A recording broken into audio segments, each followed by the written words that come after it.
ಇಂದು ಎಲ್ಲ ಪ್ರಾಥಮಿಕ ಪ್ರೌಢಶಾಲೆಯ ಪರೀಕ್ಷಾ ಫಲಿತಾಂಶ ಪ್ರಕಟ. ಶರಣಬಸವೇಶ್ವರ ಪಬ್ಲಿಕ್ ಶಾಲೆಯಲ್ಲಿ ವಿದ್ಯಾರ್ಥಿ ಪೋಷಕರ ಜಮಾವಣೆ. ಫಲಿತಾಂಶ ನೋಡಿ ಎಲ್ಲರ ಮುಖದಲ್ಲೂ ಸಂತಸದ ಛಾಯೆ. ಕಲಬುರಗಿಯ ಕಾಯಕ ಪ್ರಾಥಮಿಕ ಮತ್ತು ಪ್ರೌಢಶಾಲೆ ಪ್ರೋಗ್ರೆಸ್ ಕಾರ್ಡ್ ಪಡೆದು ಖುಷಿಪಟ್ಟ ವಿದ್ಯಾರ್ಥಿಗಳು. ಸಂಸ್ಥೆಯ ಅಧ್ಯಕ್ಷ ಶಿವರಾಜ್ ಪಾಟೀಲ್ರಿಂದ ಅಭಿನಂದನೆ. ಭಗವಾನ್ ಮಹಾವೀರರ ಜಯಂತ್ಯೋತ್ಸವ ಸಮಾರಂಭ. ಜಿಲ್ಲಾ ಉಸ್ತುವಾರಿ ಸಚಿವ ಶರಣ್ ಪ್ರಕಾಶ್ ಪಾಟೀಲ್ ಅವರಿಂದ ಕಾರ್ಯಕ್ರಮದ ಉದ್ಘಾಟನೆ. ಭಗವಾನ್ ಮಹಾವೀರರ ಸಂದೇಶ ಮಾನವ ಜನಾಂಗಕ್ಕೆ ದಾರಿದೀಪ ಎಂದ ಸಚಿವರು. ಸುಡು ಬಿಸಿಲಿನಲ್ಲಿ ಕರ್ತವ್ಯ ನಿರ್ವಹಿಸುತ್ತಿರುವ ಸಂಚಾರಿ ಪೊಲೀಸರು. ಪೊಲೀಸರ ಬಿಸಿಲಿನ ತಾಪ ನಿವಾರಿಸಿಕೊಳ್ಳಲು ಇಲಾಖೆಯಿಂದ ಕೊಡೆ, ಸನ್ಗ್ಲಾಸ್ ಹಾಗೂ ತಂಪು ನೀರಿನ ಬಾಟಲ್ಗಳನ್ನು ವಿತರಿಸಿದ ಪೊಲೀಸ್ ಇಲಾಖೆ. ಕಲಬುರಗಿಯ ಉಸ್ಮಾನ್ ಎಲೆಕ್ಟ್ರಾನಿಕ್ಸ್ ವತಿಯಿಂದ ಪ್ಯಾನಾಸೋನಿಕ್ 4K ವಿಡಿಯೋ ಕ್ಯಾಮೆರಾಗಳ ಬಗ್ಗೆ ಮಾಹಿತಿ. 4K ಕರ್ನಾಟಕ ವ್ಯವಸ್ಥಾಪಕ ಚೇತನ್ ಅವರಿಂದ 4K ಕ್ಯಾಮೆರಾ ಬಗ್ಗೆ ಮಾಹಿತಿ ಪಡೆದ ಕಲಬುರಗಿಯ ಛಾಯಾಗ್ರಾಹಕರು.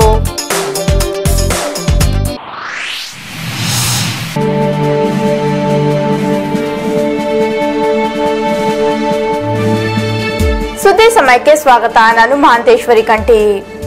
ಇಂದು ಎಲ್ಲ ಪ್ರಾಥಮಿಕ ಪ್ರೌಢಶಾಲೆಗಳ ಪರೀಕ್ಷಾ ಫಲಿತಾಂಶ ಪ್ರಕಟಗೊಂಡಿದ್ದು, ನಗರದ ಶರಣಬಸವೇಶ್ವರ ಪಬ್ಲಿಕ್ ಶಾಲೆಯಲ್ಲಿ ವಿದ್ಯಾರ್ಥಿಗಳು ತಮ್ಮ ಫಲಿತಾಂಶ ನೋಡಿ ಸಂತಸಪಟ್ಟರು.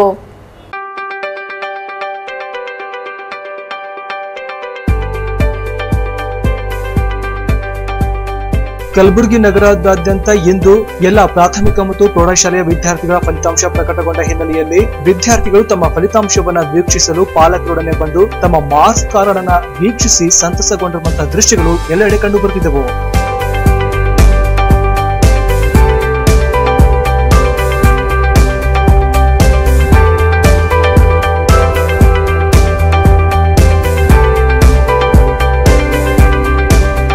ವರ್ಷವಿಡೀ ಅಭ್ಯಾಸ ಮಾಡಿ ಪರೀಕ್ಷೆ ಬರೆದು ಫಲಿತಾಂಶಕ್ಕಾಗಿ ಕಾದು ಕುಳಿತಿದ್ದ ವಿದ್ಯಾರ್ಥಿಗಳಿಗೆ ಇಂದು ಫಲಿತಾಂಶದ ಮೂಲಕ ತೆರೆಬಿದ್ದಿದೆ.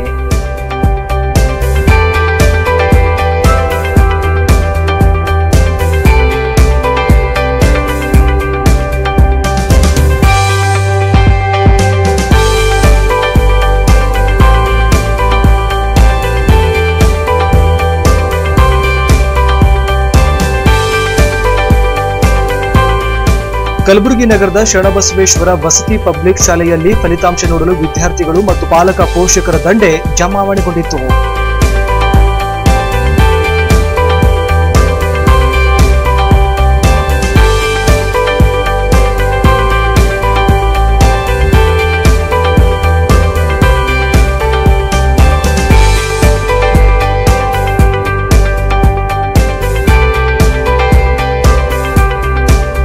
ಇದೇ ಸಂದರ್ಭದಲ್ಲಿ ವಿದ್ಯಾರ್ಥಿಗಳು, ಪಾಲಕ ಪೋಷಕರು, ಶಾಲಾ ಶಿಕ್ಷಕರು ತಮ್ಮ ಅನಿಸಿಕೆ, ಸಂತೋಷವನ್ನ ಸುದ್ದಿ ಸಮಯದೊಂದಿಗೆ ಈ ರೀತಿಯಲ್ಲಿ ಹಂಚಿಕೊಂಡರು. My name is Amulya SB. I'm studying in 8th A1. My school name is SBR Public School. I have scored the result is 92%. I am very happy because my teachers and they have learned and they had explained and I am very happy. Thank you. Miss Pratiksha, I am studying in 4th standard now. My result is 90%. Thank you. How are you feeling? I am feeling very good in this school. How is your staff and teacher? In this school, teachers and staff are very good.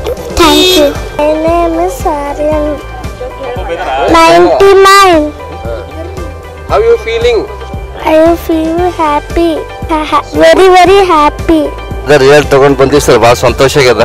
ಮಗ first rank ಬಂದಾನ, ಅವನಿಗೊಂದು encourage ಆಗಲಿ ಅಂತ ತಿಳ್ಕೊಂಡು ಯಾಕೆ along with parents ಜೊತೆಗೆ ಬಂದಿದ್ದೀವಿ ನಾವು. ಸೊ ಅವನು ಈಸ್ ಫೀಲಿಂಗ್ ಹ್ಯಾಪಿ, ಅವನಿಗೂ ಇದು ಆಗಿದೆ. My name is Sunay Awasthi. I am in 7th standard. I got 98% and I am very proud of my school. हमारे बच्चे का रिजल्ट था, इसके लिए अब हम उसके साथ में आए. हम हर साल उसके साथ में आते हैं. रिजल्ट के दिन बच्चे के साथ में आने से उनको थोड़ा इनकरेजमेंट मिलता है और बच्चों को खुशी होती है अच्छे मार्क्स आने के बाद में. My name is Jeshth Kumari. 99.2. First rank. First rank. Today I am happy of my result and my result is 91.14. I am in distinction. Thank you for my teachers and my parents. My name is Anushri. ನಮಸ್ತೆ. 98%. ಇವತ್ತು April 10ನೇ ತಾರೀಕು ತಮಗೆಲ್ಲರಿಗೂ ಗೊತ್ತಿರುವಂತೆ ಇವತ್ತು ವಿದ್ಯಾರ್ಥಿಗಳ ಫಲಿತಾಂಶದ ದಿನ. ಇಡೀ ವರ್ಷ ಅವರು ಪ್ರಯತ್ನಪಟ್ಟು ಅಭ್ಯಾಸ ಮಾಡಿದಂತಹ ಒಂದು ಪ್ರಕ್ರಿಯೆಗೆ ಅವರಿಗೆ ಫಲಿತಾಂಶ ಬರುವಂತಹ ದಿನ. ಎಲ್ಲ ವಿದ್ಯಾರ್ಥಿಗಳು ತಮ್ಮ ಪಾಲಕರೊಂದಿಗೆ ನಮ್ಮ ಶಾಲೆಗೆ ಆಗಮಿಸಿ ಅವರ ಫಲಿತಾಂಶ ಒಂದು ಪಟ್ಟಿಯನ್ನು, ಪ್ರೋಗ್ರೆಸ್ ಕಾರ್ಡನ್ನು, ಮಾರ್ಕ್ಸ್ ಕಾರ್ಡನ್ನು ತೆಗೆದುಕೊಂಡು ಹೋಗ್ತಾ ಇದ್ದಾರೆ. ತಮಗೆಲ್ಲರಿಗೂ ಗೊತ್ತಿದೆ, ಶರಣಬಸವೇಶ್ವರ ವಸತಿ ಪಬ್ಲಿಕ್ ಶಾಲೆಯಲ್ಲಿ ಇವತ್ತು ಸುಮಾರು 8,000 ವಿದ್ಯಾರ್ಥಿಗಳು ಇವತ್ತಿನ ದಿನ ಫಲಿತಾಂಶ ಪತ್ರಿಕೆಯನ್ನು ತೆಗೆದುಕೊಂಡು ಹೋಗ್ತಾ ಇದ್ದಾರೆ. ನಾವು ಭಾಳಷ್ಟು ವಿದ್ಯಾರ್ಥಿಗಳನ್ನು ನೋಡ್ತಾ ಇದ್ದೇವೆ. ಇಲ್ಲಿ ಎಲ್ಲರೂ 95%, 96%, 97%, 98%, 99% ಅಂಕಗಳನ್ನು ಪಡೆದು ಭಾಳ ಸಂತೋಷದಿಂದ, ಖುಷಿಯಿಂದ ಫಲಿತಾಂಶ ಪತ್ರಿಕೆಗಳನ್ನು ತೆಗೆದುಕೊಂಡು ತಮ್ಮ ಪಾಲಕರೊಂದಿಗೆ ಅತ್ಯಂತ ನಗುಮುಖದಿಂದ ಅವರು ಮನೆಗೆ ತೆರಳುತ್ತಾ ಇದ್ದಾರೆ. ಜೊತೆಗೆ ಇವತ್ತು ಮುಂದಿನ ಹಂತದಲ್ಲಿ ಏಪ್ರಿಲ್ 17ನೇ ತಾರೀಕು ಪುನಃ ನಮ್ಮ SSLC ವರ್ಗಗಳು ಪ್ರಾರಂಭ ಆಗ್ತಾ ಇವೆ. ಜೊತೆಗೆ ಫೌಂಡೇಶನ್ IIT ಅಂತಲೂ ಕೂಡ ಇದೆ. ಯಾವ ಮಗು 5ನೇ ತರಗತಿಯಿಂದ 9ನೇ ತರಗತಿವರೆಗೆ 80 ಅಂಕಗಳಿಗಿಂತ ಹೆಚ್ಚು ಪಡೆದಿದ್ದರೆ ಆ ಮಗು ಆ ಫೌಂಡೇಶನ್ IIT ಎಂಬತಕ್ಕಂಥ ಕೋರ್ಸಿಗೆ ಅವನು ಅರ್ಹತೆಯನ್ನು ಪಡೆದುಕೊಳ್ತಾನೆ. ಅದೊಂದು ವಿಶೇಷ ಜ್ಞಾನವನ್ನು ಕೊಡ್ತಕ್ಕಂಥ ಒಂದು ಕೋರ್ಸ್ ಇದೆ. ಭಾಳಷ್ಟು ವಿದ್ಯಾರ್ಥಿಗಳು 80%ಕ್ಕಿಂತ ಹೆಚ್ಚಿನ ಅಂಕಗಳನ್ನು ಪಡೆದಂಥ ವಿದ್ಯಾರ್ಥಿಗಳು ಅದರಲ್ಲಿ ಆಸಕ್ತಿಯನ್ನು ತೋರಿಸ್ತಾ ಇದ್ದಾರೆ ಮತ್ತು ಅವರ ಹೆಸರುಗಳನ್ನು ನೋಂದಾಯಿಸಿಕೊಳ್ತಾ ಇದ್ದಾರೆ. ಅವೆಲ್ಲವೂ ತರಗತಿಗಳು ಕೂಡ ಏಪ್ರಿಲ್ 17ರಿಂದ ನಮ್ಮ ಶರಣಬಸವೇಶ್ವರ ಪಬ್ಲಿಕ್ ಶಾಲೆಯಲ್ಲಿ ಪ್ರಾರಂಭಗೊಳ್ತಾ ಇವೆ. ಆದ್ದರಿಂದ ಈ ಒಂದು ಸುಸಂದರ್ಭದಲ್ಲಿ ನಮ್ಮೆಲ್ಲ ಮಕ್ಕಳಿಗೆ ಶುಭವಾಗಲಿ ಅಂಥೇಳಿ ನಾನು ಪ್ರಾಚಾರ್ಯರ ಪರವಾಗಿ ಮತ್ತು ಶರಣಬಸವೇಶ್ವರ ವಿದ್ಯಾವರ್ಧಕ ಸಂಘದ ಪರವಾಗಿ ನಾನು ಕೋರ್ತಾ ಇದ್ದೇನೆ.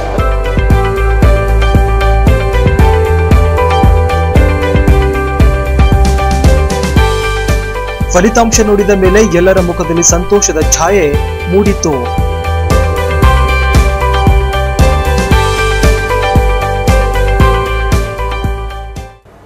ಕಲಬುರಗಿಯ ಕಾಯಕ ಪ್ರಾಥಮಿಕ ಮತ್ತು ಪ್ರೌಢಶಾಲೆಯಲ್ಲಿಯೂ ಕೂಡ ಪರೀಕ್ಷಾ ಫಲಿತಾಂಶ ಪ್ರಕಟಗೊಂಡಿದ್ದು, ಸಂಸ್ಥೆಯ ಅಧ್ಯಕ್ಷ ಶಿವರಾಜ್ ಪಾಟೀಲ್ ಅವರು ವಿದ್ಯಾರ್ಥಿಗಳಿಗೆ ಶುಭ ಹಾರೈಸಿದರು.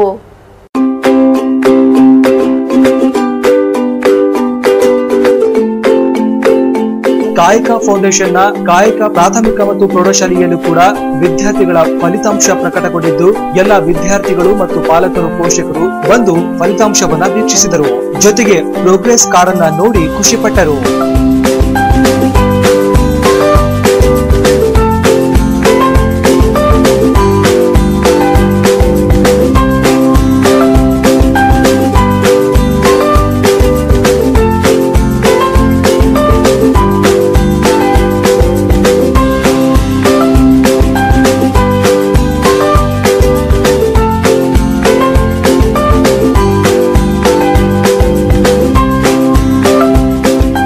ಇದೇ ಸಂದರ್ಭದಲ್ಲಿ ಸಂಸ್ಥೆಯ ಅಧ್ಯಕ್ಷ ಶಿವರಾಜ್ ಪಾಟೀಲ್ ಅವರು ವಿದ್ಯಾರ್ಥಿಗಳಿಗೆ ಸಂಸ್ಥೆಯ ವತಿಯಿಂದ ಅಭಿನಂದನೆಗಳನ್ನು ಸಲ್ಲಿಸಿದರು.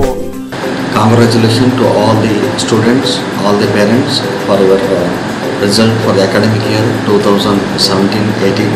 What is the percentage?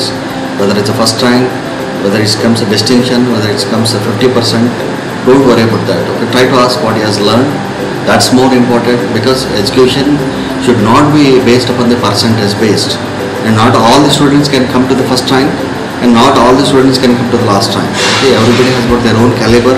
Try to support them and try to encourage them, and if there is a little bit of percentage less, don't worry about that. Don't try to compare other students with your students, or don't try to compare your previous results with your results. The result is always a result. What he has learned, that's more important rather than the percentage. Again, good luck to all the parents and the students. Thank you for your cooperation. Thank you.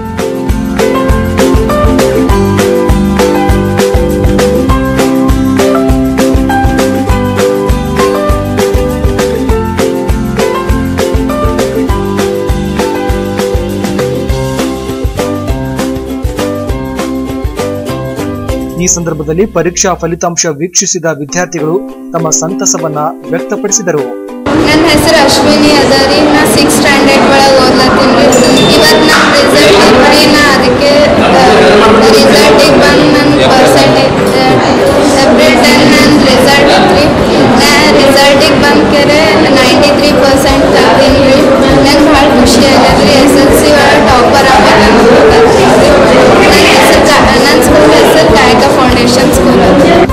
name is Aditya. Class studying in 4th B2. Result is very good.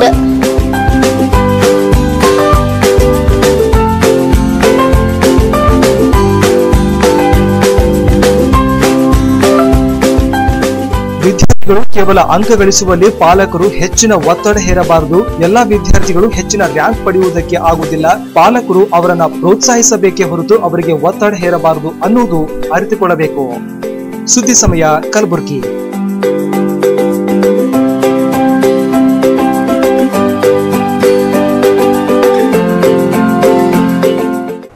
ಭಗವಾನ್ ಮಹಾವೀರರ ಜಯಂತ್ಯೋತ್ಸವದ ಅಂಗವಾಗಿ ನಿನ್ನೆ ಜರುಗಿದ ಕಾರ್ಯಕ್ರಮವನ್ನು ಜಿಲ್ಲಾ ಉಸ್ತುವಾರಿ ಸಚಿವ ಶರಣ್ ಪ್ರಕಾಶ್ ಪಾಟೀಲ್ ಅವರು ಉದ್ಘಾಟಿಸಿದರು.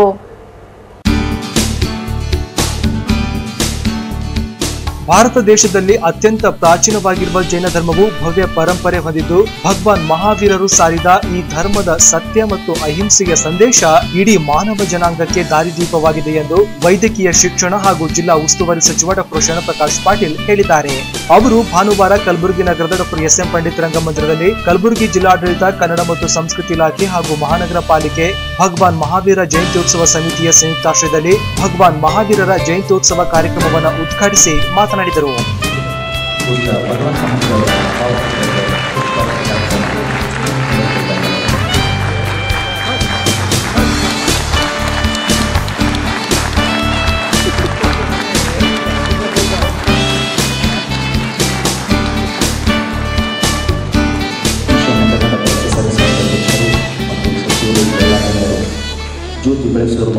ಭಗವಾನ್ ಮಹಾವೀರ ಜಯಂತಿಯ ಇವತ್ತು ನಾವು ಜಯಂತಿಯನ್ನು ಆಚರಣೆ ಮಾಡ್ತಾ ಇದ್ದೀವಿ. ಜೈನ ಧರ್ಮವನ್ನು ಬಹಳ ಪುರಾತನವಾಗಿರ್ತಕ್ಕಂಥ ಧರ್ಮ. ಮನುಷ್ಯನಿಗೆ ಅಹಿಂಸದ ಮಾರ್ಗದ ಮೇಲೆ ನಡೆಸ್ತಕ್ಕಂಥದಕ್ಕೆ ಸಾವಿರಾರು ವರ್ಷಗಳ ಹಿಂದೆ ಮನುಷ್ಯನನ್ನ ಪ್ರೇರಣೆ ಕೊಟ್ಟಿರ್ತಕ್ಕಂಥ ಒಂದು ಮಹಾನ್ ಧರ್ಮ ಧರ್ಮ. ಅದರ 24ನೇ ತೀರ್ಥಂಕರಾಗಿ ವರ್ಧಮಾನ್ ಮಹಾವೀರ್ ಜಯಂತಿ ತಮ್ಮ ಬಾಲ್ಯದಿಂದನೇ ವೈರಾಗ್ಯದ ಇವತ್ತು ಅನೇಕ ಘಟನೆಗಳನ್ನು ಮತ್ತು ತದನಂತರವೂ ಕೂಡ ಅವರು ಏನು ಜ್ಞಾನೋದಯ ಅಂತ ಹೇಳ್ತೀವಿ ನಾವು, ಮೋಕ್ಷ ಅಂತ ಹೇಳ್ತೀವಿ ನಾವು, ಅದನ್ನು ಹೊಂದಲಿಕ್ಕೆ ಸುಮಾರು ವರ್ಷಗಳ ಕಾಲ ಅವರು ತಪಸ್ಸು ಮಾಡಿದ ಮೇಲೆ ಅವರಿಗೆ ಜ್ಞಾನೋದಯ ಆದಮೇಲೆ ಅವರು ಭಾರತಾದ್ಯಂತ ಸಂಚಾರ ಮಾಡಿ ಅವರು ವಿಶೇಷವಾಗಿ ಆ ತತ್ವವನ್ನು ಪ್ರಚಾರ ಮಾಡೋದಕ್ಕೆ ಬಹಳ ಅವರು ಇಡೀ ದೇಶವನ್ನು ಸುತ್ತಿ ವಿಶೇಷವಾಗಿ ಅಹಿಂಸೆಯನ್ನು, ಯಾಕಂದರೆ ಅವರು ಮೊದಲನೇ ಅವರು ಹೇಳ್ಕೊಟ್ಟಿರ್ತಕ್ಕಂಥ ತತ್ವದಲ್ಲಿ ಮೊದಲನೇದು ಅಹಿಂಸೆ, ಎರಡನೇದು ಸತ್ಯ. ಸತ್ಯ ಮತ್ತು ಅಹಿಂಸೆ ಅವರು ಮನುಷ್ಯನ ಜೀವನದಲ್ಲಿ ಮನುಷ್ಯನ ಜೀವನ ಉತ್ತಮಗೊಳ್ಳುವುದಾದರೆ ನಾವು ಮೊದಲು ಅಹಿಂಸೆ, ಆಮೇಲೆ ಸತ್ಯ, ಇದರ ಜೊತೆಗೆ ಬ್ರಹ್ಮಚಾರ್ಯಗಳು ಕೂಡ ಮತ್ತು ಇನ್ನೂ ಡಿಟ್ಯಾಚ್ಮೆಂಟ್, ಅದರಲ್ಲಿ ಕನ್ನಡದಲ್ಲಿ ಏನಂತಾರೆ ನಿಮಗೆ ಅಷ್ಟು ಕರೆಕ್ಟಾಗಿ ಶಬ್ದ ಅದು ನಾನು ಬರ್ತಾ ಇಲ್ಲ. ಅದಕ್ಕೆ ಏನು ನಾವು ಯಾವುದೇ ವಸ್ತು ಅತಿಯಾಗಿ ಪ್ರೀತಿ ಮಾಡಬಾರ್ದು, ಅಂದರೆ ಅವರು ಡೆವಲಪ್ ಸೆನ್ಸ್ ಆಫ್ ಡಿಟ್ಯಾಚ್ಮೆಂಟ್ ಕೊಡುತ್ತೀವಿ. ಈ ನಾಲ್ಕು ತತ್ವ ಬಹಳ ಪ್ರಮುಖವಾಗಿ ಇವತ್ತು ಮಹಾವೀರರು 24ನೇ ತೀರ್ಥಂಕರಾಗಿ ಇವತ್ತು ಮಾನವ ಕುಲಕ್ಕೇನೆ ಇವತ್ತು ದಾರಿದೀಪ ತೋರಿಸಿರ್ತಕ್ಕಂಥ ಮಹಾನ್ ಪುರುಷ.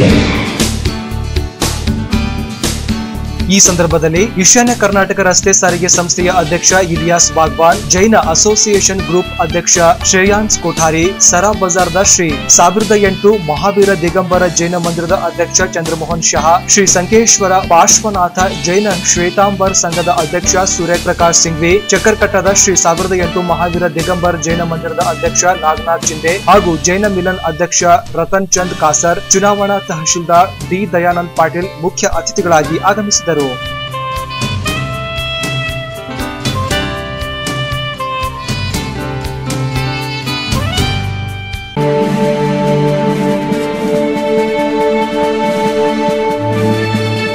ಬಿಸಿಲಿನ ತಾಪವನ್ನು ಲೆಕ್ಕಿಸದೆ ಸುಡು ಬಿಸಿಲಿನಲ್ಲಿ ತಮ್ಮ ಕರ್ತವ್ಯ ನಿರ್ವಹಿಸುತ್ತಿರುವ ಸಂಚಾರಿ ಪೊಲೀಸರಿಗೆ ಇಲಾಖೆಯಿಂದ ಕೊಡೆ ಹಾಗೂ ನೀರಿನ ಬಾಟಲ್ಗಳನ್ನು ನೀಡಲಾಗಿದೆ.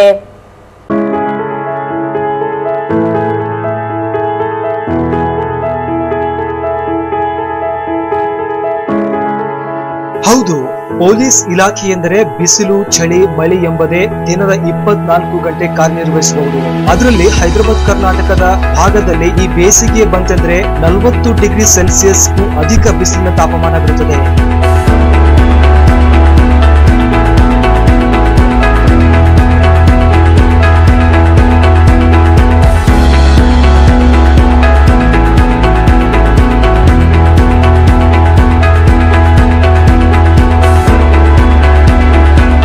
ಇಲ್ಲಿ ಬೇಸಿಗೆಯಲ್ಲಿ ಕರ್ತವ್ಯ ನಿರ್ವಹಿಸಬೇಕೆಂದರೆ ತುಂಬಾ ಕಷ್ಟ.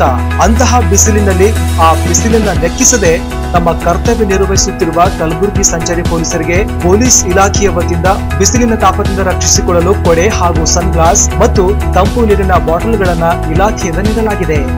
ಅವುಗಳನ್ನು ಬಳಸಿಕೊಂಡು ಕಲಬುರಗಿ ನಗರದಲ್ಲಿ ಇಂದು ಸಂಚಾರಿ ಪೊಲೀಸರು ಉತ್ಸಾಹದಿಂದ ತಮ್ಮ ಕರ್ತವ್ಯವನ್ನ ನಿರ್ವಹಿಸಿದರು.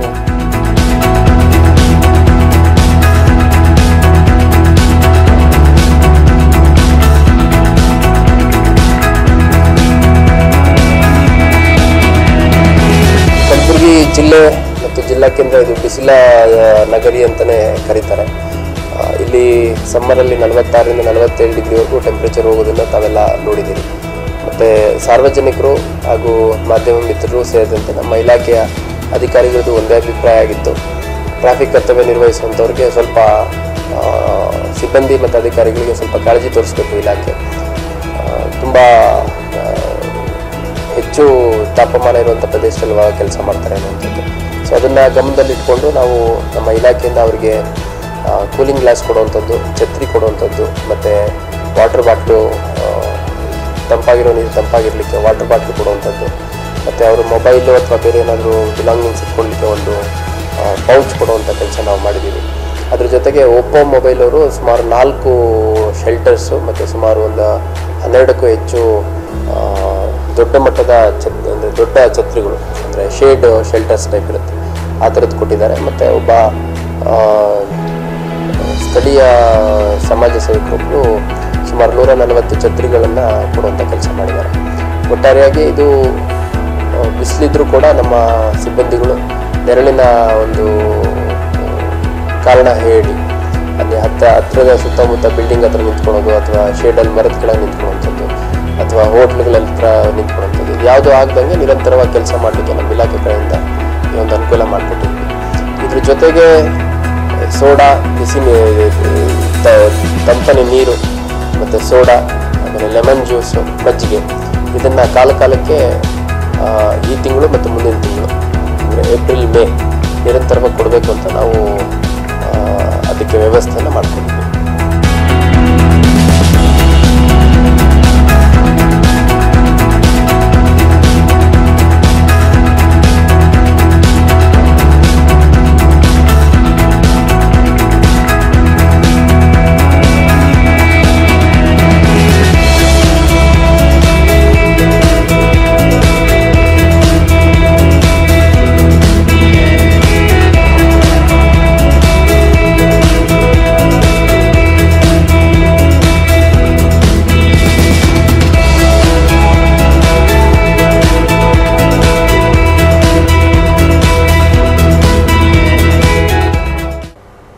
ಉಸ್ಮಾನ್ ಎಲೆಕ್ಟ್ರಾನಿಕ್ಸ್ ವತಿಯಿಂದ ಇಂದು ನಗರದ ಛಾಯಾಗ್ರಾಹಕರಿಗೆ 4K ಕ್ಯಾಮೆರಾಗಳ ಬಗ್ಗೆ ಮಾಹಿತಿ ನೀಡಲಾಯಿತು.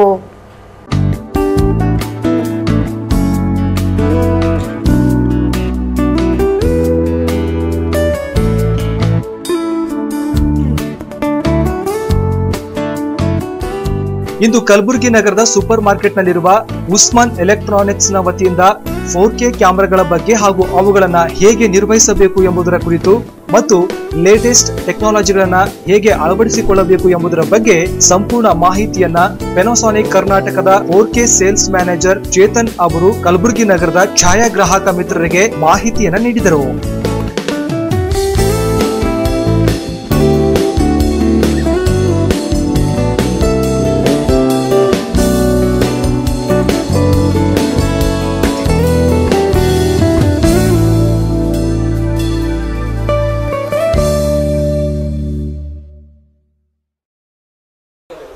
ಸೊ ನನ್ನ ಹೆಸರು ಚೇತನ್ ಅಂತ ಹೇಳಿ. ಸೊ ನಾನು ಕರ್ನಾಟಕದ area sales manager for Panasonic. So ABC cam ಆಮೇಲೆ ಡಿಜಿಟಲ್ ಇಮೇಜಿಂಗ್ ಕ್ಯಾಮ್ರಾ ಬಂದಾಗ ಸೊ ನಾನು ಹ್ಯಾಂಡಲ್ ಮಾಡೋದು ಕರ್ನಾಟಕನ. ಸೊ ಇವತ್ತು ನಾವಿಲ್ಲಿ ಗುಲ್ಬರ್ಗಾದಲ್ಲಿ ಉಸ್ಮಾನ್ ಎಲೆಕ್ಟ್ರಾನಿಕ್ಸ್ ವತಿಯಿಂದ ಒಂದು ವರ್ಕ್ಶಾಪನ್ನು ಆಯೋಜಿಸಿದ್ವಿ. ಅಂದರೆ ಇದರಲ್ಲಿ ವಿಡಿಯೋಗ್ರಾಫರ್ಸ್, ಫೋಟೋಗ್ರಾಫರ್ಸ್ ಬಗ್ಗೆ ತುಂಬ ಮಾಹಿತಿಯನ್ನು ನಾವಿಲ್ಲಿ ಕೊಡ್ತೀವಿ. ಯಾವ ಥರ ಪ್ಯಾನಾಸೋನಿಕ್ ಲೇಟೆಸ್ಟ್ 4K ಟೆಕ್ನಾಲಜಿನ ಜನ ಉಪಯೋಗಸನ್ನ ಪಡಿಸ್ಕೊಳ್ಬೇಕು, ಆಮೇಲೆ ಅದರಲ್ಲಿರುವಂಥ ಆಪ್ಷನ್ಸನ್ನೆಲ್ಲ ಯಾವ ಥರ ಯುಟಿಲೈಸ್ ಮಾಡಬೇಕು. ಸೊ ಸ್ಲೋ ಮೋಷನ್ ಆಗಲಿ, ಆಮೇಲೆ OIS ಟೆಕ್ನಾಲಜಿ ಆಗಲಿ, ನಮ್ಮ ಸೆನ್ಸರು, ನಾವು ಟೆಕ್ನಾಲಜಿ ಯಾವುದನ್ನು ಯೂಸ್ ಮಾಡ್ತಾ ಇದ್ದೀವಿ, ಸೊ 4K ಯಾವ ಥರ ಬೆಳೀತಾ ಇದೆ, ಸೊ ಅದನ್ನೆಲ್ಲ ನಾವು ನಮ್ಮ ಗುಲ್ಬರ್ಗ ಅಥವಾ ನಮ್ಮ ಕರ್ನಾಟಕದಂತ ನಾವೆಲ್ಲ ಏನು ಮಾಡ್ತಾ ಇದ್ದೀವಿ, ಅವೇರ್ನೆಸ್ ಅಂದರೆ ಎಜುಕೇಷನ್ನ ಪ್ರಯತ್ನ ಮಾಡ್ತಾ ಇದ್ದೀವಿ. ಯಾಕಂದರೆ ಅವರು ಇನ್ಮೇಲೆ 4K ಟೆಕ್ನಾಲಜಿನ ಅಡಾಪ್ಟ್ ಮಾಡಿ ತಮ್ಮ ವೃತ್ತಿಗೋಸ್ಕರ ಬೆನಿಫಿಟ್ ಆಗಲಿ ಅಂತ ಹೇಳಿ. ಸೊ ಅದಕ್ಕೋಸ್ಕರನೇ ನಾವೇನು ಮಾಡ್ತಾ ಇದ್ದೀವಿ ಸರ್ ಅಂದರೆ ಎಲ್ಲ ಕಡೆ ನಾವು 4K ಅಂದರೆ ಏನು, ಸೊ ಟೆಕ್ನಿಕಲಿ ಅದಕ್ಕೆ 4K ಅಂತ ಏನು ಹೇಳ್ತಾರೆ. ಸೊ ಸಿಂಪಲ್ ಲ್ಯಾಂಗ್ವೇಜ್ ಆಗಿ ನಾನು ಹೇಳ್ತೀನಿ, 4K ಅಂತಂದರೆ ನೀವು ಫುಲ್ HD ನ 4 ಸರಿ ಪ್ಲಸ್ ಮಾಡಿದ್ರೆ full HD plus full HD plus full HD plus full HD equivalent to 4K. So it is a layman language. But ನೀವು ಟೆಕ್ನಿಕಲಿ ಹೋದಾಗ ಸೊ ಅದಕ್ಕೋಸ್ಕರ ನಾವೀಗ ಕ್ಯಾಮ್ರಾದನ್ನ ಲೈವ್ ಮೆನ್ಯೂನ ತೊಗೊಂಡು TV-ನಲ್ಲಿ ಹೇಳ್ತಾ ಇದ್ದೀವಿ. ಸೊ ಯಾವ ಥರ 4K ರೆಸೊಲ್ಯೂಷನ್ ಕಾಣುತ್ತೆ, ಏನು ಬೆಟರ್ ಅಪಾರ್ಚುನಿಟಿ. ಸೊ ಈ 4K ರೆಡಿ ಅಂದರೆ ವರ್ಲ್ಡ್ ಈಸ್ ಟುವರ್ಡ್ಸ್ 4K ನಾವು. ಸೊ ನಾವು ಅದರಂತ ಹೋಗೋಣ ಅಂತ ಹೇಳಿ ಎಜುಕೇಷನ್ನ ಮಾಡ್ತಾ ಇದ್ದೀವಿ. ಈ ಸಂದರ್ಭದಲ್ಲಿ ಕಲಬುರಗಿ ನಗರದ ಅನೇಕ ಛಾಯಾಗ್ರಾಹಕರು ಭಾಗವಹಿಸಿ ಈ ಮಾಹಿತಿಯನ್ನ ಪಡೆದುಕೊಂಡರು.